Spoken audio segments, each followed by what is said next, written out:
we can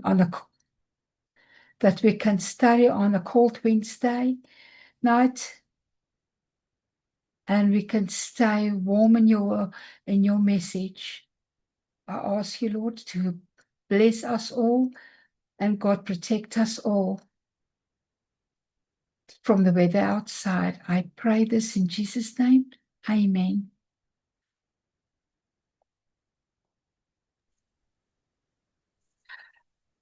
Amen. Please remember this, what you see here. I will explain that later, but it's important that you see these two symbols. Ngisacela ukuthi sibuke leza impawu ezu2 esiyibona lapha kodwa ngizoyichaza later. The one is the PO and the other one is APAC. Eyokuqala ke iPO, lesibili iAPAC. Yes. And they are enemies. Laba ababili bayizitha.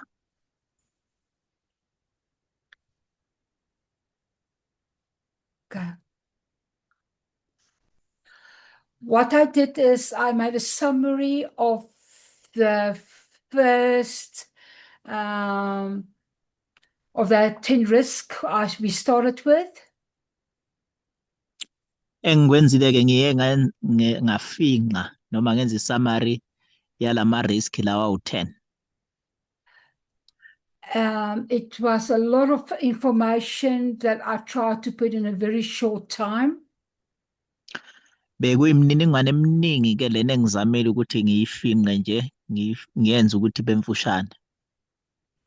I might not finish it today.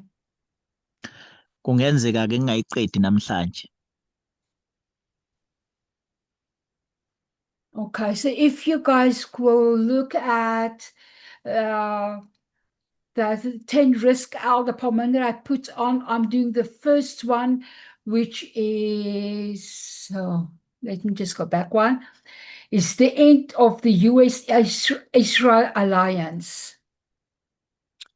Uma singabuka ke lezi zinto eziwubungozi ezishumi uMdali uPhaminda ayithumela, ngenza lezo ifundo ke kodwa ngibheke lesi sokuqala lesi sithi ukuphela kobungane noma ubuhlobo noma ukusebenzisana kweAmerica namanye amazwe. Mine is just a summary. If you want the more detailed ones, you have to go on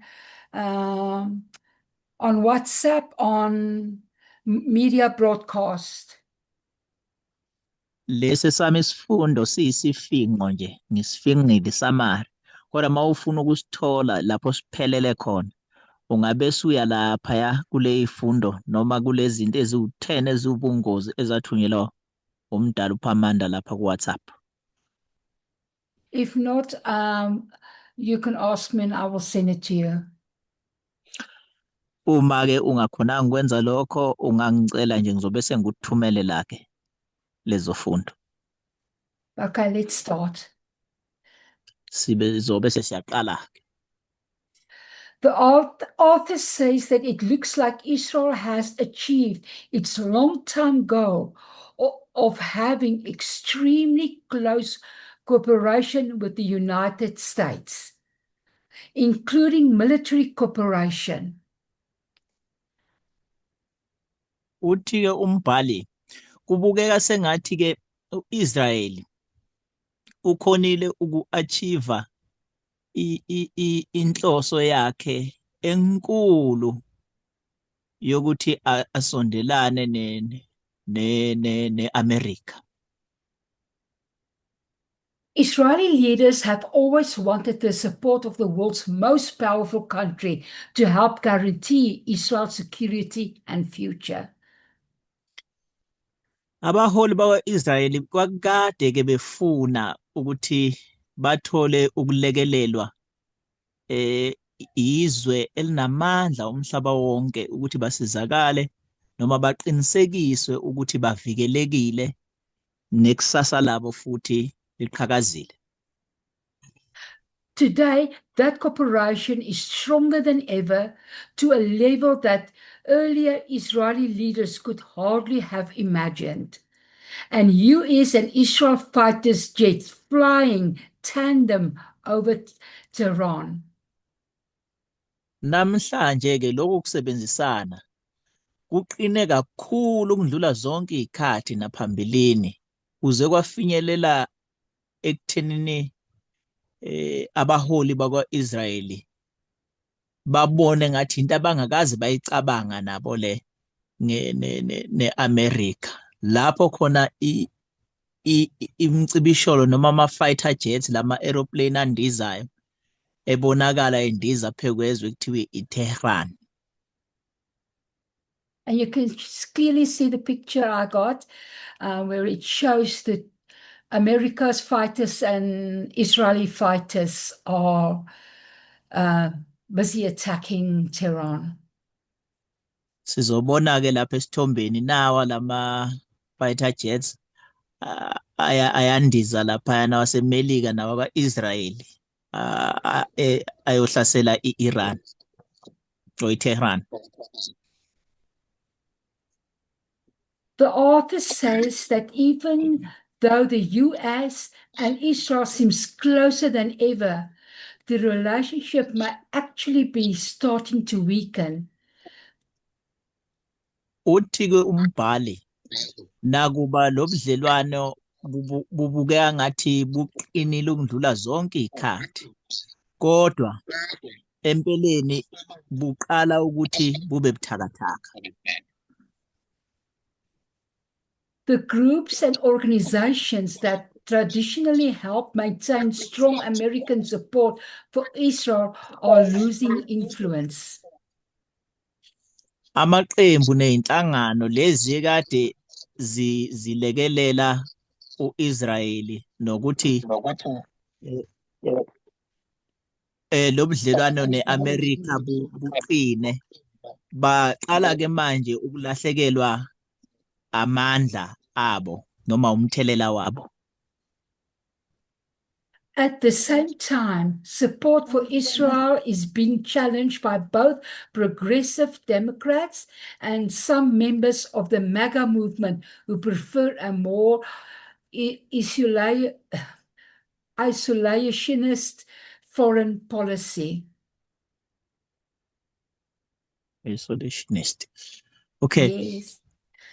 Ngaso leso sikhathi ukulekelelwa kwe-Israyeli kuphosela inselelo yibo bobabili lababizwa ngokuthi ama-progressive Democrats namanye amalunga e-MAGA movement abakhetha ukuthi imithetho yabo kube yileyo ukuthi i-America ime yodwa ebizwa ngokuthi isolationist foreign policy. And the meaning isolationist means to isolate, to keep aside. Uchaza ku-isolationist lapho ukuthi bame bodwa noma bame eceleni bodwa. And we know the MAGA movement only wants to look at America. Siyazi ukuthi MAGA ifuna ukuthi ithi ibuki America kuphela ukuthi yona iphumelele noma kube yiye ngaphezulu. And that is why they're bringing on more separation between America and Israel. Ingakho-ke belokhu begqugquzele ukwahlukana phakathi kwe-America no-Israel. Anybody wants to add a comment or ask something? Uma ekhona ofisa ukuthi abuze okuthile noma anezezele kuloko sekukhulunyiwe ilona thuba leli lokuthi enze njalo.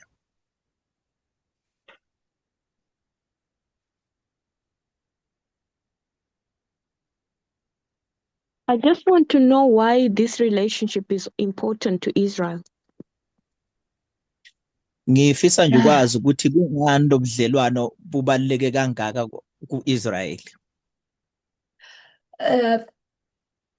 In the beginning, it was like this other dream. This is how I see it in my mind. It was like a small little dog that you get it and you put in your handbag, something small like that, and it starts barking. Excuse me, translate. Ngendlela engibona ngayo ngingafanisa nje nalenja oyifaka esikhwameni sakho kodwa manje bese iyaqala bese iyakhonkotha. And that small little dog is barking at other big dogs. Lenje encane lo oyifaka esikhwameni bese iyaqala ikhonkotha izinja ezinkulu kunayo. And the other big dogs is running away. Mawubuka ke lezi nje ezinkulu uyibone ibaleka. And if you turn around, then you see this massive bear of a dog. Uma zithi zibuka emuva zibona nje enkulu ngathi ibhere. Israel was that klein, small little dog. UIsrayeli ke uye lo ebemncane ilenje encane. And the big dog covered him when he barks. Lenja enkulu ke bekuyiyo emvikele uma ekhonkotha. Which was the USA. Does that help? Okuyi-America leyo. Yeah, definitely. There is lot of technology and not only money that is given to Israel for their protection from America.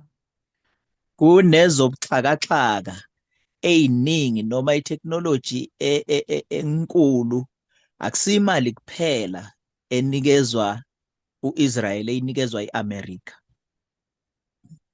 The information what I got today it tells you that the amount of money that's put into Israel is absolutely shocking.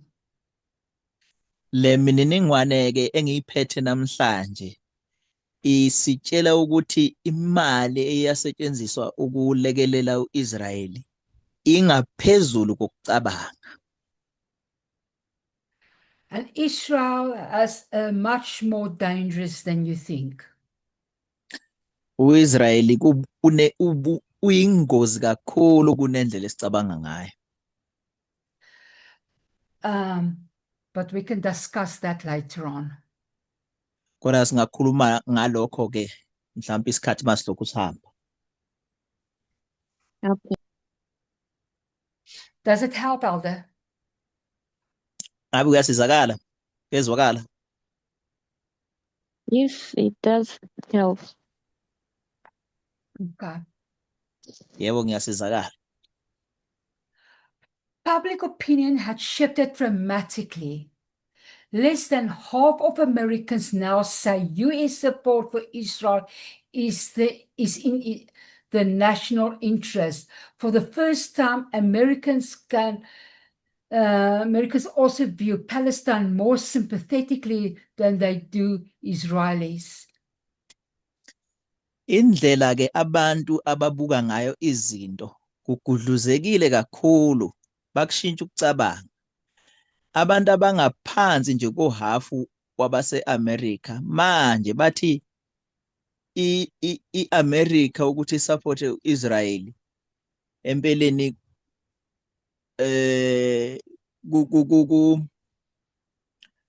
kuphathelene nokuthi kuzuze iAmerica. Kodwa okokuqala esikhathini abase-America bayithola benozwelo kubantu base-Palestine kunokuthi babe nozwelo kubantu bakwa-Israyeli. And there's a lot of reasons for that, and I would love to share it with you, but I don't know if I'm going to have time. But when we're done and we see we have time, it's so interesting. Kunezathu ke zenza kube khona nalokugudluka ekucabangeni. Izathu zakhona ziningi uma sinaso isikhathi mhlambe sokwabelana ngazo ngoba ziyathathekisa kakhulu lezi zathu.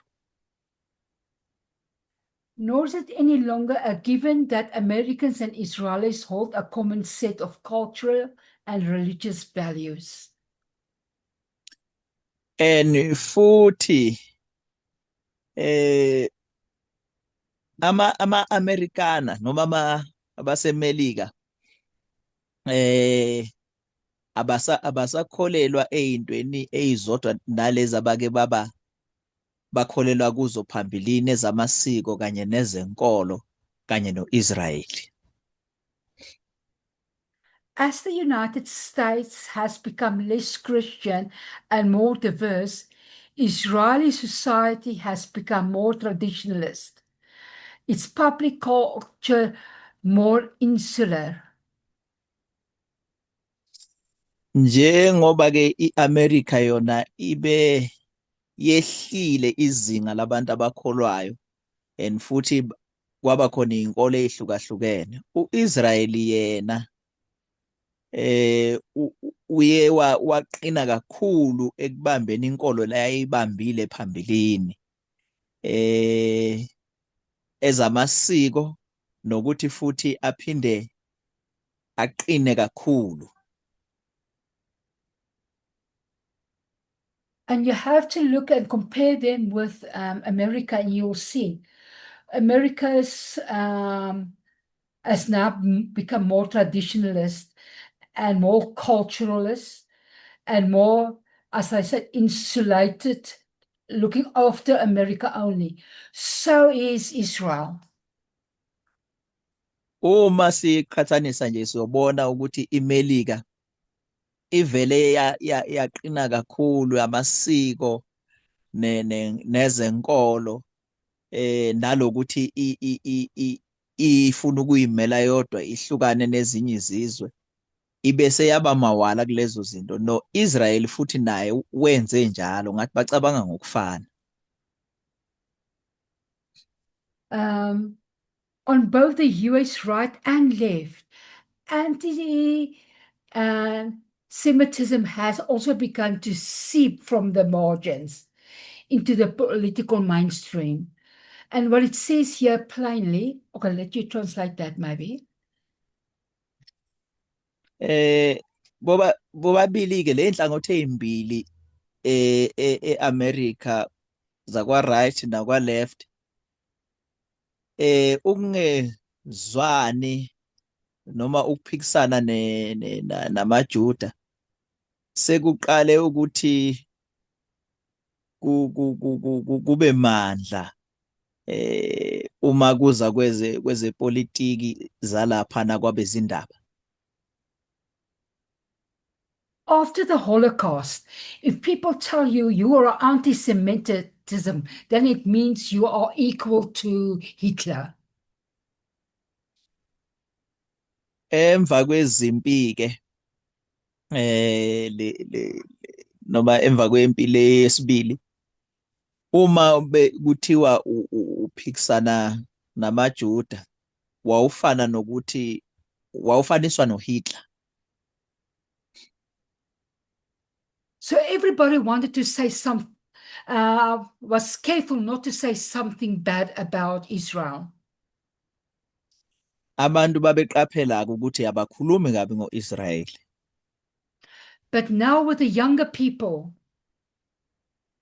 kodwa kulaba abancane abasakhula,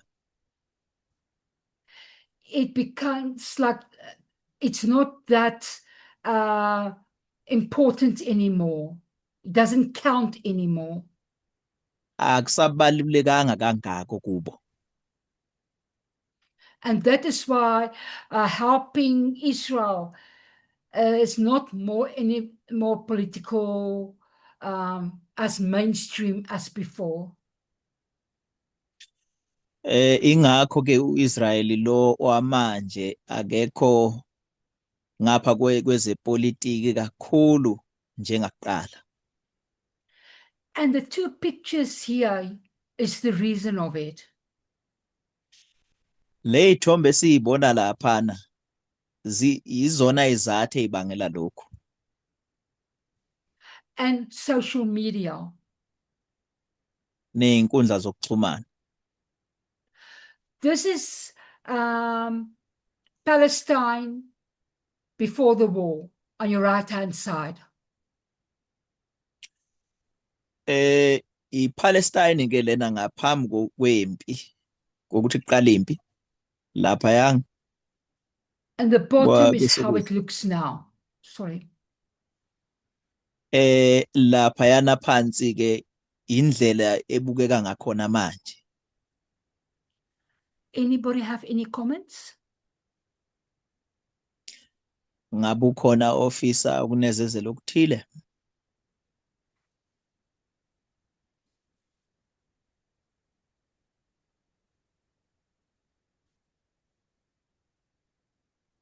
Okay.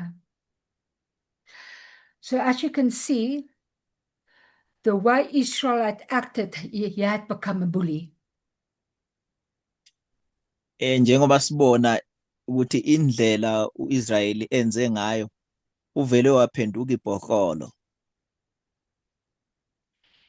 These shifts were well underway before Hamas attack of October the 7th, 2023. Lokudluzeka kwendlela abacabanga ngayo kabantu kwase kuvele kwenzeka ngaphambi kokuba kwenzeke ukuhlasela kweHamas lokho kwenzeka ngomhla ka-7 October 2023. But Israel's subsequent destruction of Gaza, its blockage and starvation of the devastating territory, and spiraling settled violence in the occupied West Bank. Kodwa-ke ukuhlasela nokubhidliza kwa-Israel ebhidliza iGaza nokublokha nokulambisa leya ndawo yaseGaza kanye nodlame ayelokhu elithumele njalo kuleya ndawo ebizwa ngokuthi i-West Bank. All it's been live streamed over social media for more than 2 years. Konke lokhu kuhlale kulokhu kuveziwe lapha einkundleni zokuxhumana iminyaka engaphezulu kwemibili manje. Which quickly brought the reason why there is now an anti-Israel backlash.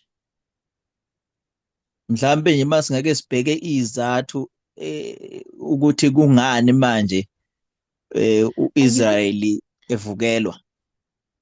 And you can see that clearly in the US politics. Sikubona obala ke lokhu kwezepolitiki zalapha eAmerica.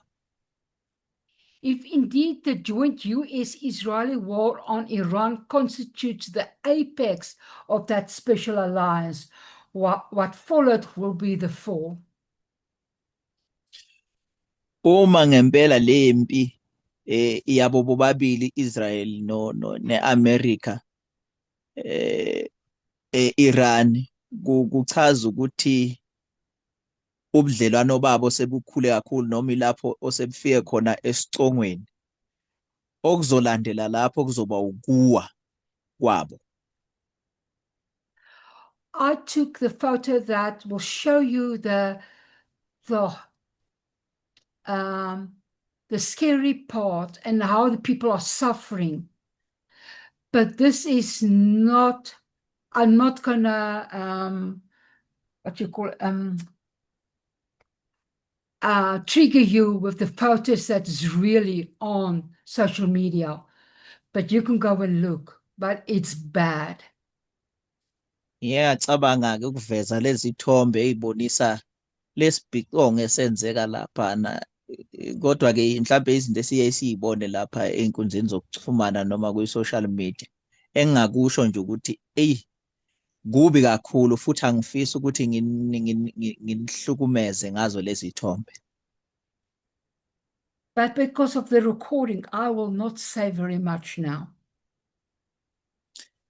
Kodwa ngenxa yokuthi-ke kuyaqoshwa lokhu angisezi ukusho okuningi njengamanje. But I am angry. Engingakusho nje ukuthi ngithukuthele ngiyaqhuma. Anybody have a comment here? Ngabe ukhona onokuthile afisa ukusho la? You know, Erica, about the anger,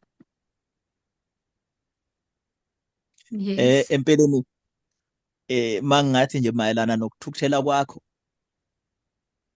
so many people are suffering in this world Mhm. baningi kakhulu abantu abahlukumezekayo kulo mhlaba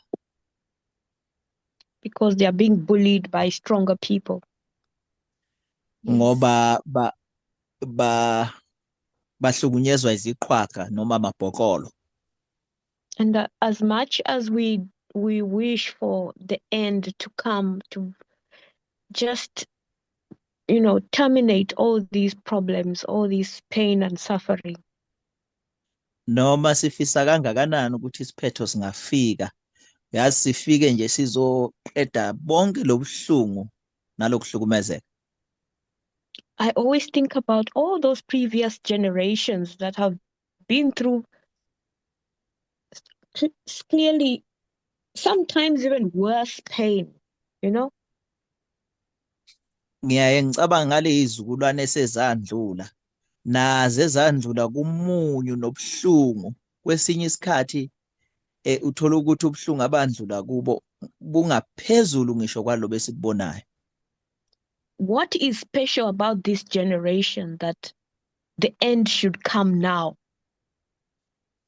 Yini le especial kakhulu ngalesi sizukulwane samanje ukuze sithi ukuphela fanele kufike manje?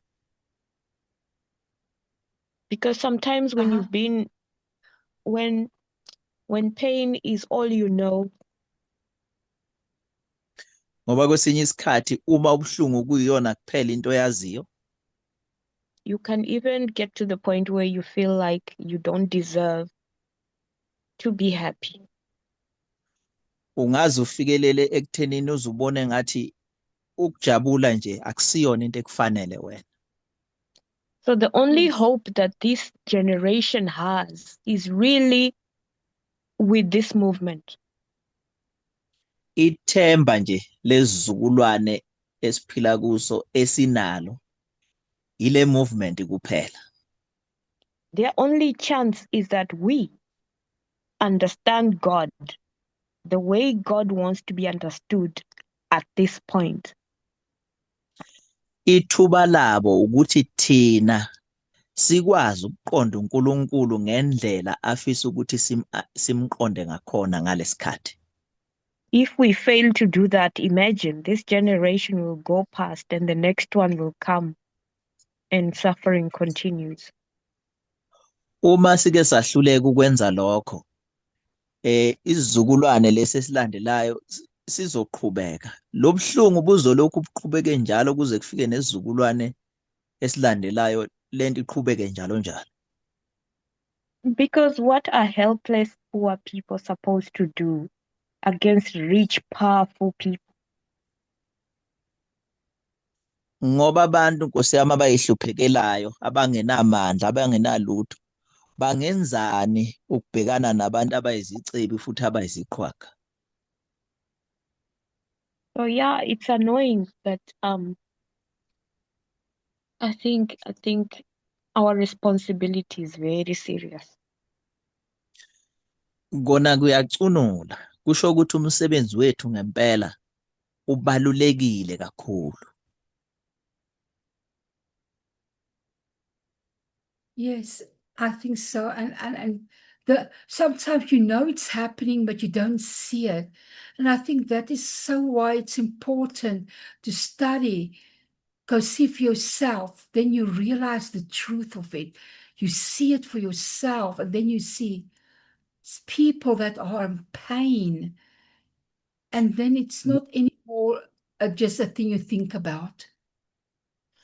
Kwesinye isikhathi lezi zinto uyazi ukuthi ziyenzeka, kodwa manje mhlawumbe uyiboni, kodwa lekhathi ufunda uyabona ukuthi ziyenzeka lezi zinto kubantu and futhi bazwiswa ubuhlungu. Lokho nje kubese kuphazamisa umoya. And I think you as a doctor, Elder Doreen, should yes, I think you should see it much more than we do. ikakhulukazi wena mdala njengodokotela, ngicabanga ukuthi lezi zinto uyibona kakhulu ukudlula thina. For sure. Kunjalo. I don't think I will be able to cope with that. Angicabangi ukuthi ngakhona ukumelana nesimo enibhekana naso. If I found myself so angry about this here today, Uma ngisayithola ngithukuthela nje ngalokhu namhlanje esikufundayo,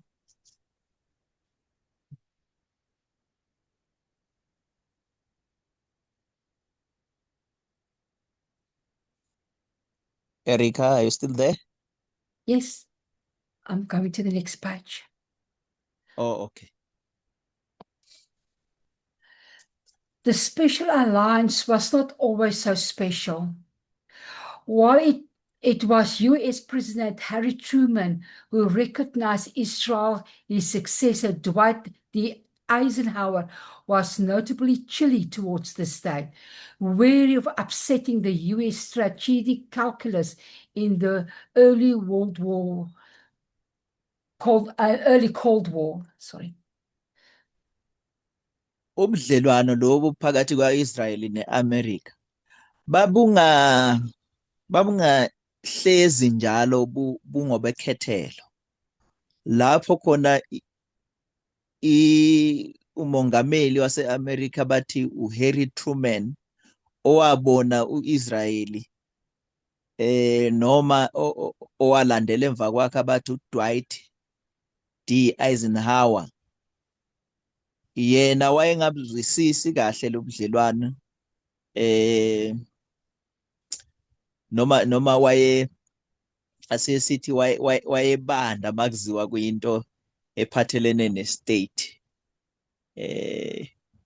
Wayengafuni ukuthi athukuthelise abantu base-Amerika ekuqaleni kwe-Cold War noma kuyimpi le engasebenzisa ikhali. John F. Kennedy was the first one that supplied Israel with US arms. UJF Kennedy uye oqala owanikeza u-Israyeli izikhali. Richard Nixon, or rather his advisor Henry Kissinger, rescued Israel in 1973. URichard Nixon noma-ke umaluleki wakhe uHenry Kissinger uyena owasindisa u-Israyeli ngo-1973. Sorry. Yes, you can continue. He also gave crucial airlift and military aid that staved off defeat in the Arab-Israeli War. Waphinde wanikezela ngoxhaso-ke laphayana olasiza ukuthi kunqotshwe impi le yama-Arab no-Israyeli. Still, the relationship had its limits. Lo budlelwano-ke babunemkhawulo, kwakunezinto ey'thile okwangamele ukuthi bazenze. Jimmy Carter, Ronald Reagan, and George W. Bush. Labo mongameli abathathu-ke uJimmy Carter, uRonald Reagan noGeorge H.W. Bush, all knew how to say no to Israel leaders. babekwazi ukuthi bona bathi cha kubaholi bakwa-Israyeli. Sometimes forcefully in terms that today would shock us. Ngezinye izikhathi kwakuba ngendlela engamandla mhlawumbe esingayibuka thina-ke simangale ngesikhathi sanamhlanje. Sometimes with the threat of material consequences. Kwezinye izikhathi-ke babesatshiswa nangemphumela ngezinto eziphathekayo. And little feared the Israeli advocacy complex, which was far less powerful than the force it would become by the mid-1990s. u-Israyeli ke wayeba nokusaba kwezinye izikhathi okungaqondisiseki, wayemncane kakhulu ngaleso sikhathi. Ukundlula ke amandla ayezoba nawo ngekhathi zama mid 90s noma phakathi kwama 1990s.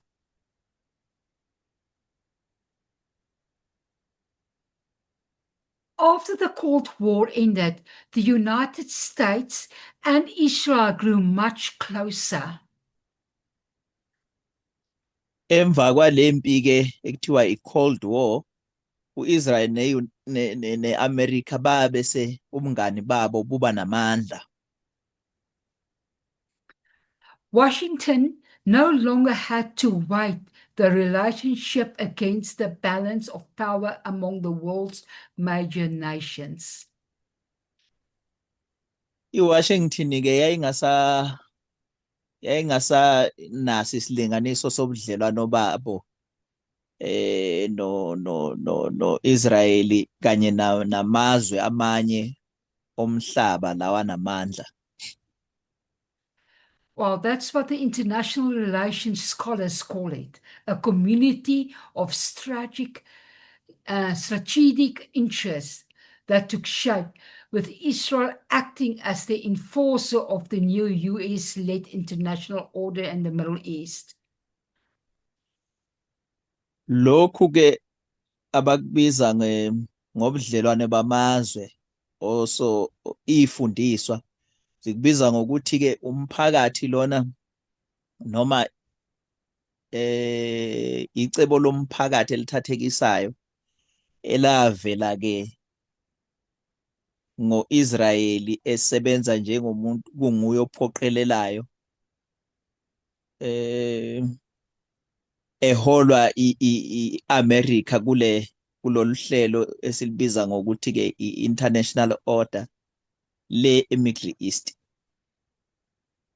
Remember, I told you before that Israel was a small little dog with a big dog behind him? Asikhumbuleke phambilini siye sakhuluma ukuthi u-Israyeli simfanisa nale nje encane kunenje enkulu emvikele emva kwakhe.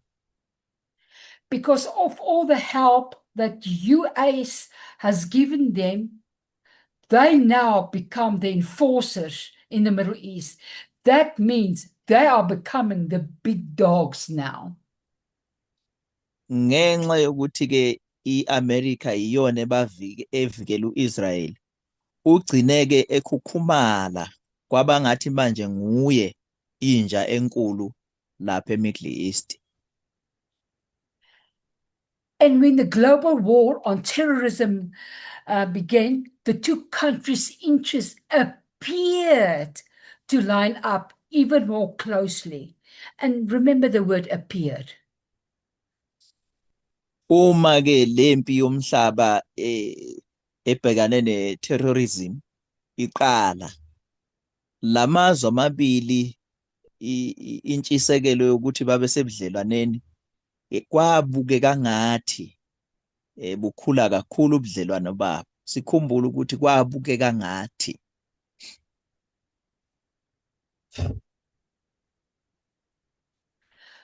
And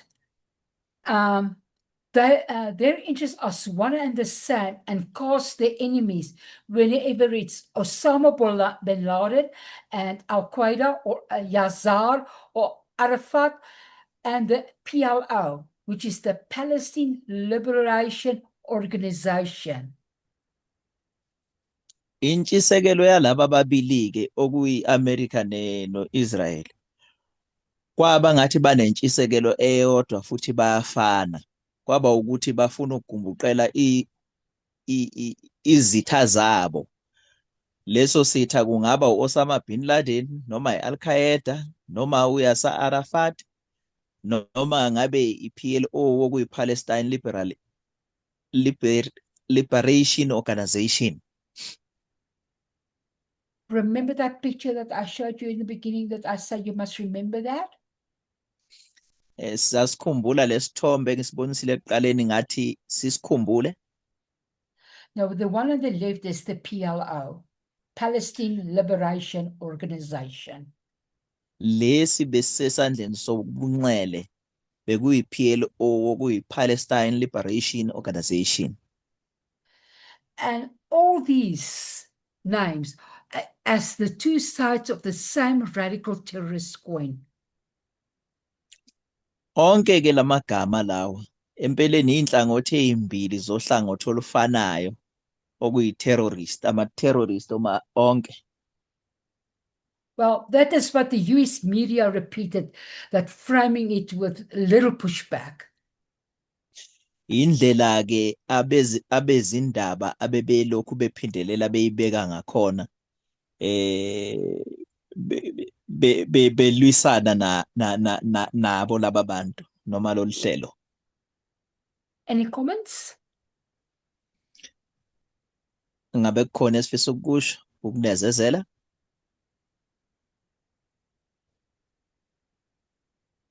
So why is this important for us here in 2026? What does all these developments tell us about the Seventh Kingdom and where we are headed in the short term? Mhlawumbe mangake ngithi ngiyabuza nje ukuthi kubaluleke ngani kithi lokhu ngo-2026 zonke lezi zinto ngabe mhlawumbe iphathelene nombuso wesikhombisa uma siyibuka nje ukuya phambili. Because of the relationship between these two people, these two states, institutions. Ngenxa yalobudlelwano phakathi kwalamazwe amabili. Between Israel and USA. Phakathi kwa-Israel ne-America. You will see the effect it has on the world, like Iran. Sorry, can you please repeat that, Erika? You will see the effect it has on other countries like Iran. Oh, okay. Sobona-ke imphumela lobudlelwano abanabo obunabo kulamazwe afana njenge-Iran.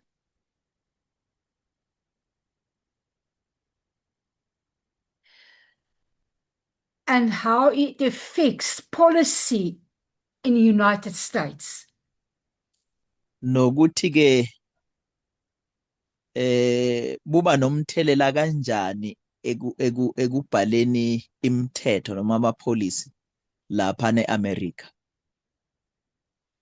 And then you take the Seventh Kingdom and the leader, the woman, Donald Trump, and you can see his relationship with Israel.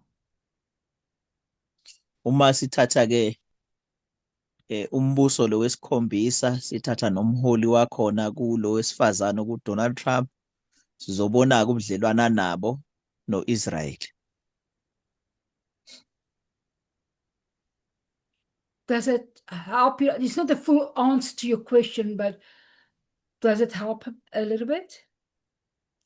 Ungeke ngaba-ke impendulo ephelele embuzweni wakho, kodwa lokhu ngabe kuyasiza kancane.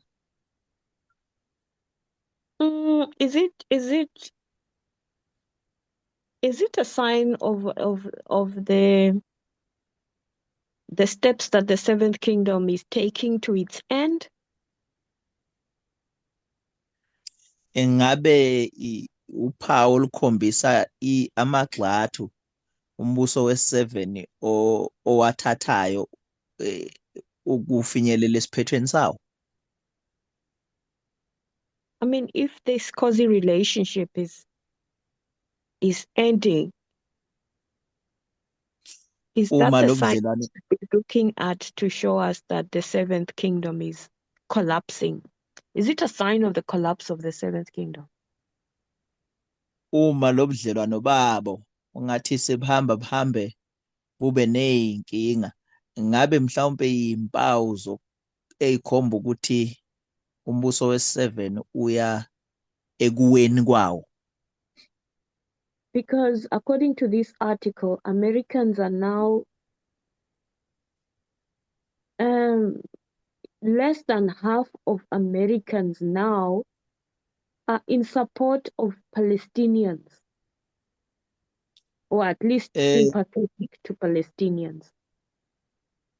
Ngoba ngokwalesicaphune esisifundayo sikhomba ukuthi abangaphansi kohafu base-America empeleni bazwelana noma basapota abantu base-Palestine. How do we view this? How it might influence on the elections, the midterms? Sikubona kanjani lokhu umthelela wakho okhethweni lo lesithi ama midterm elections, or even 2028 for that matter? noma lo khetho la ngo-2028? People are getting more disillusioned by Israel's bullying and the starvation for children and the innocent people in Palestine, and even how they try to prevent that people are sending help to Palestine. There is, oh, sorry. Abantu bayithola ke bedideka noma bephethwe umunyu ngenxa yento eyenziwa u-Israel, nalempi nje phakathi kwa-Israel ne-Palestine, nokuthi azabhlokhe nokudla uma kuya lapha ePalestine u-Israel, naloko nje abantu kubaphatha kabi. And Trump is also now getting fed up with Israel, and he's even directly swearing at them. No Donald Trump nje ngokwakhe u-Israel usumcike umumela entanyeni, uyithola esemthuka nokumthuka u-Israel. So yes, it has a great influence because the people are disgusted with Israel, and Americans, the left, and a lot of the Republicans and younger people is not happy about helping Israel anymore. Kuyinkinga nje kakhulu, abantu sebecikekile u-Israel. Empelweni abantu base-America abasayimisele nokuthi basize u-Israel nangey'nsiza zokuthi aqhubeke nempi. And I believe it has a direct influence about the falling of the seventh kingdom. Ngicabanga ukuthi kunomthelela ekuholeleni ekuweni kombuso wesikhombisa. It's just a question of time, my elder, before the people will stand up and say no more. Ngicabanga ukuthi nje mdala wami sekuyisikhashana nje ngaphambi kokuthi abantu becikeke ngempela bese bathi sekwanele. That's interesting. So are we seeing that it's that the people are going to rise up against the seventh kingdom? Is this how the end is going to come? The 10 kings will rise up. Sorry. Kuyathathekisa-ke, ingabe sibona yini abantu noma kuyiyona ndlela le abantu abazophakama ngayo ukuvukela lo mbuso wesikhombisa?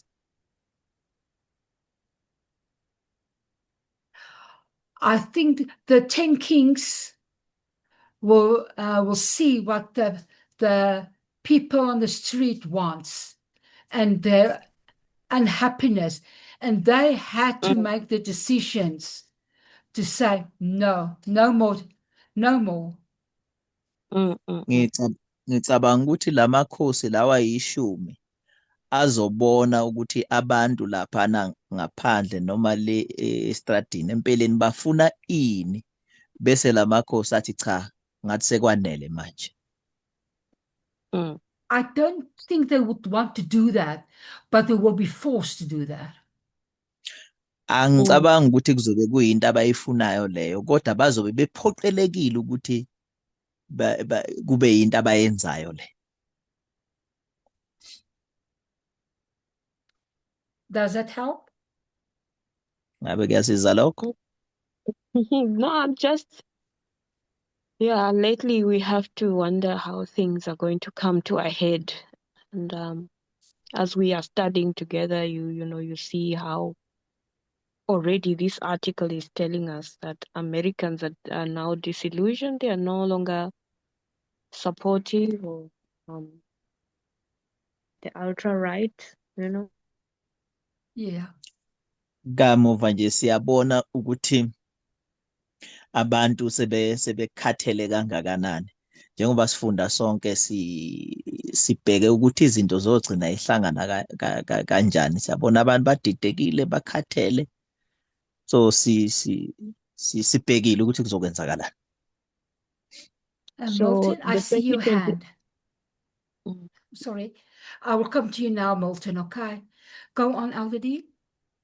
that the 2028 Democratic primaries are expected to focus on conditioning or on ending aid to Israel as a key issue, the Democrat Party. Siyabona ukuthi okukona okusemqoka kulolu khetho lama primaries la ngo-2028 ukuthi iqembu leli lama-Democrat linqamule uxhaso olubhekiswe lapha ku-Israel bangasamsizi. At the same time, the Republican side, ngaso khona manjalo kodwa laba bangapha kuma-Republicans they are pushing for a re-evaluation of US support for Israel. Bona bafisa ukuthi kubuyekezwe lolu xhaso olunikezwa u-Israel. So I wonder where those two ideas are going to take us. Ngiyazibuza nje ukuthi leyo mqondo emibili izosithatha isibekephi. Coming into 2028. Yes. I wonder too. Lapho sibheke ku-2028. Milton? Hello? Yes, I hear you. Yeah, I just wanted to add that on the relationship between Israel and the United States. Bengifisa ukunezezela nje kulobudlelwano ophakathi kwa-Israel ne-America. If you look back into history, the ties are based on a lot of compromise historical. Uma sibuka nje emlandweni siyabona ukuthi ubudlelwane babo noma ukuzwana babo kwakhelwe ekucompromising kakhulu. So when you look back into the beginning of re-establishment of Israel in 1948, Britain and the United States,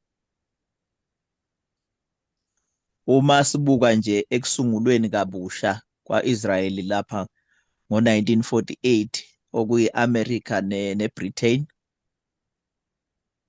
they didn't want to lose their foothold in the newly, I can say, territorial foothold they had in the fall of the Ottoman Empire, if we remember the four powers after the 1800s. babengafuni ukulahlekelwa ucezu lwesinkwa kuleya ndawo eqeda kusungulwa. Sokhumbula laphana emva kokuwa kwe-Ottoman Empire ngama-1800 lembuso lemine laphaya. So the assumption that Israel is a key strategic partner militarily is no longer making sense currently.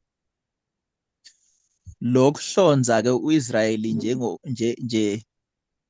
njengokuba uyena ohamba phambili ophathina wabo akusafani njengakuqala ngathi konke lokho kuyashintsha manje. And for many years, their relationship was weaved into their, I can say, their international policy. It was not something they could choose. Like both parties were just following that policy.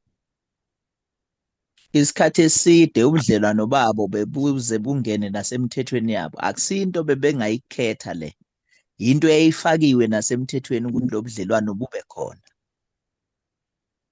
So you can actually see that currently all the allies in the Middle East, they are facing so many challenges that even sustaining Israel relationship is not going to have any positive impact.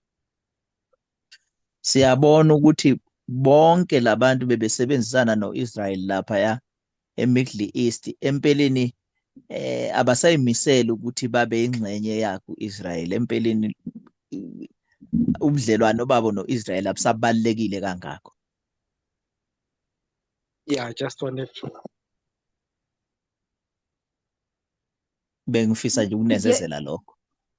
Yes, I agree totally with you. And I think the First Minister of Israel is clearly seeing it.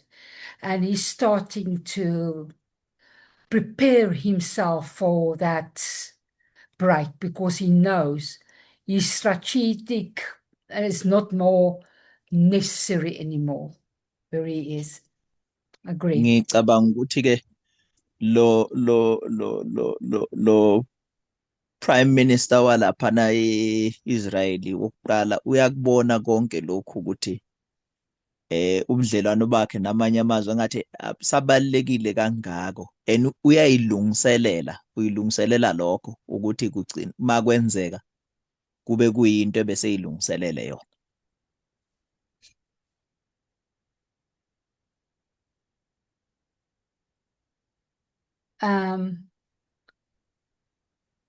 Okay. And here's where AIPACs come in. And yeah. I-AIPAC ke yona ingena la. Remember in the beginning that photo, the one side was the PLO and the other one is AIPACs? Yes. Sizokhumbula leza inhlangothi ezimbili esibhekile ekuqaleni sathi olulodwa uhlangothi PLO lolo lesibili iAIPAC.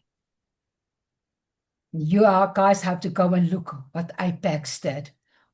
Wow.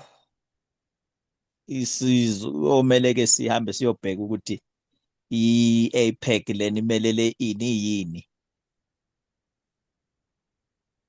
AIPACs is a simple term for American Israeli Public Affairs Committee. Empeleni nje iAIPAC ngokwamagama njalula imelele ubudlelwano phakathi kwa Israeli neAmerica noma ikomiti leliyana leindaba eziphathelene noIsraeli neAmerica. It's lobbying organizations in the United States that works to maintain strong relations between the US and Israel. Inhlangano ke enxusayo noma enxenxa ukuthi kube khona ubudlelwano phakathi kweAmerica noIsrael obusebenzayo futhi obuqinile phakathi kwalamazwe amabili. They are like an advertisement group, if I can say that. Bafana neqembu nje le-advertisayo. They go from one political leader to another. Bahamba belandelela osopolitiki omunye emva komunye. And they say, here's money for you if you will promote us. Bafike bethi ke laphayana sinanayo imali esingakunika yona uma nje laphana ungafike wena usikhankasele noma usipromote thina. If you will look after Israel's interests. Uma ungake ubuke nje okuhle ngoIsrael nokuthi yini ebheke u-Israel.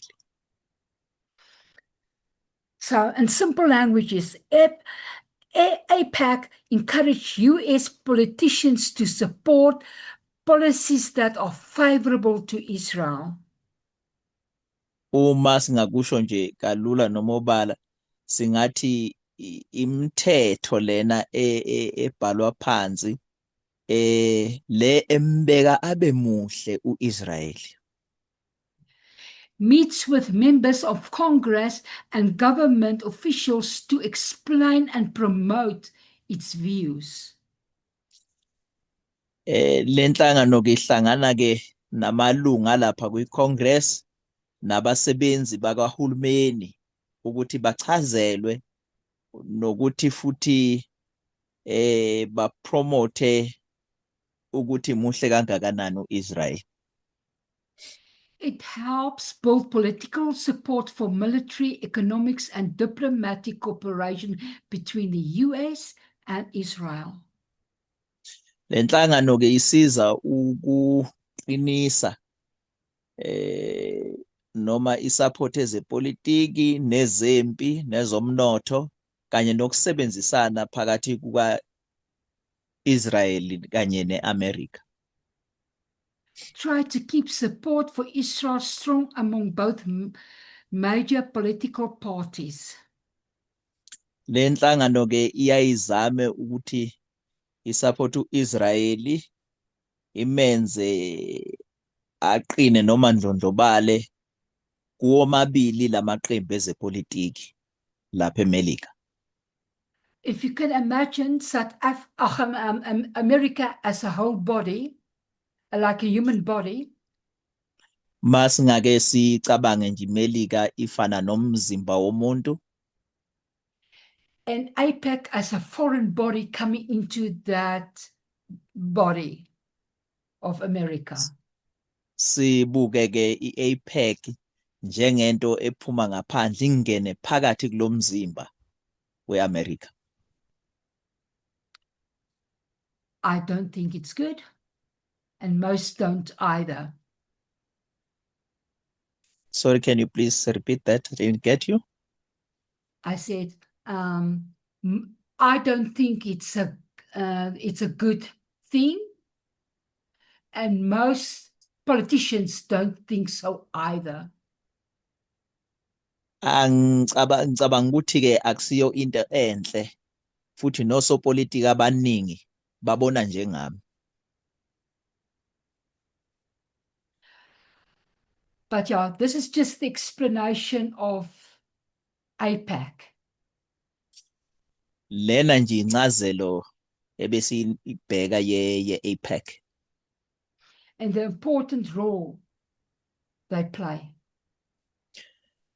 Nendima ebalekile abayidlalayo. Yes, Milton. Yeah, I just wanted to add on what you have just said with APEC. Bengifisa nje ukunezezela kuloko sokushilo mayelana ne-APEC. I used to think APEC was an international organization outside the United States. Ngangicabanga ke ukuthi i-APEC inhlangano yomhlaba wonke engaphandle kweAmerica. But surprisingly, it's a local body which promotes Israel relations within the United States and they lobby to both parties. Kodwa nje okumangazayo ukuthi inhlangano le engaphakathi khona eMelika esizayo ke uku-advertise noma ukupromota uIsrael kuwomabili lamaqembu alapha ne-United States. It is actually compared to the National Rifle Association, the one which lobbies and promotes guns. They almost are operating the same style or ideological mindset. Le nhlangano ke icishe ifaniswe nale inhlangano ekuthiwa i-National Rifle Association le esebenza ngezibhamu lapha na eAmerica. Empeleni ngathi banomqondo ofanayo, basebenza ngendlela efanayo. So it's a money-making scheme even to the politicians. They are tempted to take money and end up pushing for the policy, even if they don't see it making sense. Are you still there, Milton? Yes. We lost you a little bit. The last part. So I Sorry, was can you saying, please repeat that? can you hear me now? Yes. Yes, I can hear you now. So I was saying it's actually a money-making scheme, and most politicians are tempted to take money even though they don't agree with the policy entirely. Ngasho nje ukuthi umshini wokwenza imali lo. Osopolitiki abaningi bangahlala bengavumelani nayo le nhlangano. Kodwa ngenxa yemali bangagcina nje bethatha imali benza lezi zinto ezishiwo yiyo le nhlangano. So this policy does not come from US voters. It's usually that group which forces politicians to buy into the idea. Sorry, it doesn't come from what? Sorry. From voters, like United States voters, they are not the ones who chooses Israel like that. Oh, empeleni lokhu aqhamuki kulabantu abavotayo balapha eMelika. Kuyinto nje eqhamuka nale nhlangano. Bekhulumisana nosopolitiki. And I also think the death of Lindsey Graham, I think it's one of a significant mark to the downfall of those relationships. He was one person in the Republican Party who was standing strong from lawmakers pushing others to stand up. Ngicabanga ukuthi ukuphangalala-ke kwaLency Gray nako kube okunye okwenze ukuthi-ke lo budlelwane bunyakaziseke ngoba uyena ebegqugquzela abantu ukuthi empeleni baphakame bakhulume noma bamelane nako konke lokhu.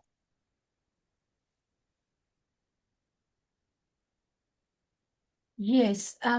It is very strange when I heard about this. I tell you, Milton, it's so weird. It's like it's a group of people in a country that is lobbying for another country inside the other country. Kodwa uma That ungathi doesn't uyayibuka nje, Yeah, sorry, go on. oh sorry. Uma ungathi uyayibuka nje lento kodwa iyamangaza ukuthi ungaba nabantu bakwelinye izwe bephuma kwelinye izwe beze la kuleli lizwe bezonxenxa abantu ngaphakathi kuleli lizwe. They are in the country they are in. They don't care about the interest of that country, the USA. They care about the foreign country of Israel and works for them. Empeleni abalakhathalele lezo abakulo bona. Banxenxa abantu ukuthi basebenzele izwe okungelona labo, beyosebenzela izwe elingaphandle okuyiSrael. That's why I said it's like a body that is being, I can say, a virus that's infected that body. Doesn't have the interest of that body. It doesn't care about it. Ingakho ngiye ngafanisa uIsrael njengomzimba, ngafanisa le nhlangano ke njengevirus engena kulomzimba ingakhathalele okwenzeka kulomzimba kodwa ikhathalele imfuno zayo kuphela. It will suck it dry. Iyoyimunca iziphele. Do you agree, Milton? Ngabe siyavumelana, Milton? That's right. Actually, APEC, yeah, it's like a parasite. Yeah, exactly. Yebo, empeleni leli qembu iAPEC ifana nje negciwane elizomunca igazi njengembungulu. You guys, I have 6 slides more to do, so I think I'm going to end here because I don't want to hasten it, because I will not be able to complete this. Bazalwana ke ngithi ke nginezinye futhi iLight ezu6 la engifisa ukwabelana ngazo. kodwa ngifuna ukuthi ngilule kakhulu futhi ngijahe nalento esiyifundayo, so ngicabanga ukuthi sime la.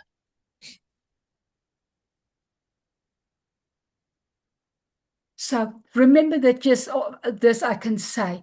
APAC is a bipartisan lobby list. They are working for Democrats and Republicans. Try to get them both on their side.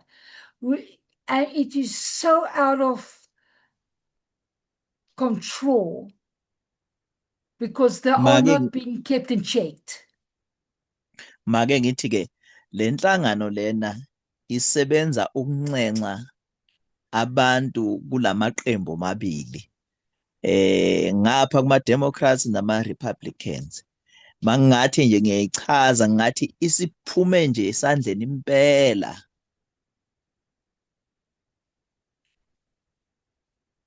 So I'm sorry I didn't finish, but I'd rather wait till the next time to finish than try to do something and we don't see the seriousness of this. Mangixolise nje ukuthi asiqedanga sesiyoqhubeka esikhathini esizayo siqedele size sibone ukubaluleka kwalolu daba esilibhekayo. So anybody have a comment before we close? Ngabe ukhona ofisa ukunezezela okuthile ngaphambi kokuba sivale? Yes, I just that you can also see that they were actually causing a lot of compromise when it comes to the importance of representation from those, can we say, the congressmen who are elected. Yeah. Sizobona nokuthi ke babenza amalunga lapha ku-Congress lawa akhethiwe ukuthi a-compromise kangakanani. Because they divert the attention from focusing on the people who are actually the people who are supposed to be represented and push their own interest. And in most cases, even when it comes to money decisions, they are not saving Americans. And it's not a surprise that this relationship is cracking down. Kuyamangaza ukuthi empeleni bahamba bayovimba bese bashintsha ukubuka kwalamalunga lapha kwi-Congress ukuthi abuka abantu base-America okuyibona okumele babasebenzele, babashintshe kodwa naney'nqumo zezeyimali bayishintshe ukuthi kungasabhekwa bona kodwa kubhekwa abanye abantu. Yes. Absolutely. Kuliqiniso kunjalo. Ngivumelana nawe. But that is how Israel is doing business. It just tells you something, doesn't it? Kubuya ngathi iyona ndlela ke uIsrael enza ngayo ibhizinisi le. Usebenza kanjena nje.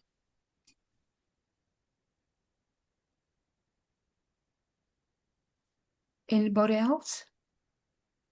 Oh, Erica, I just wanted to find out if you remember that MOU, the Memorandum of Understanding that they signed under Obama in 2016, I think, and then it was a 10-year contract from 2019 to 2028, whereby America is going to supply Israel with defense and security and all that.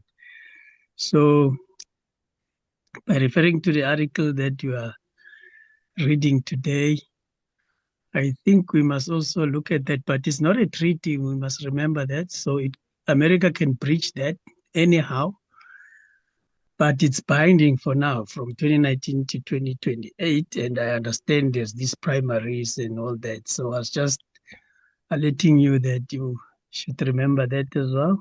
Thank you. I might come to it. I didn't even go through half of the study.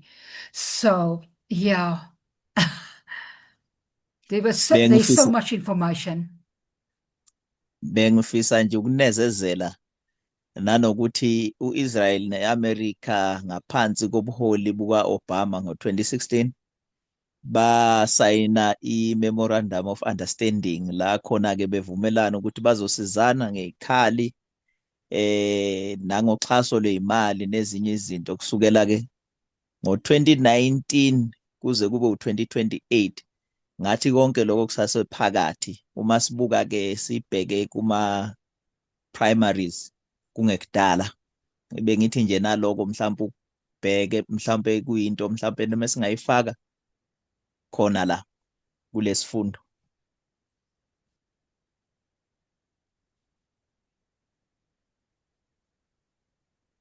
Anybody else?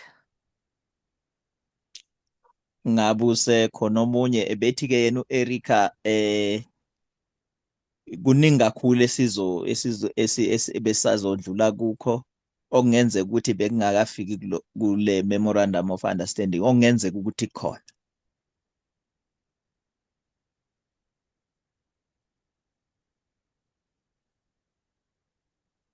Okay. Let us end in prayer. Sizovala ngomkhuleko. God, thank you that we can come to you and see all these things in this world happening and help us to understand where everything fits in. There's so much information in so little time. Help us to study on our own, go investigate all these things, see where it comes from, that we can see the dangers of them. I ask this in Jesus' name. Amen. Amen.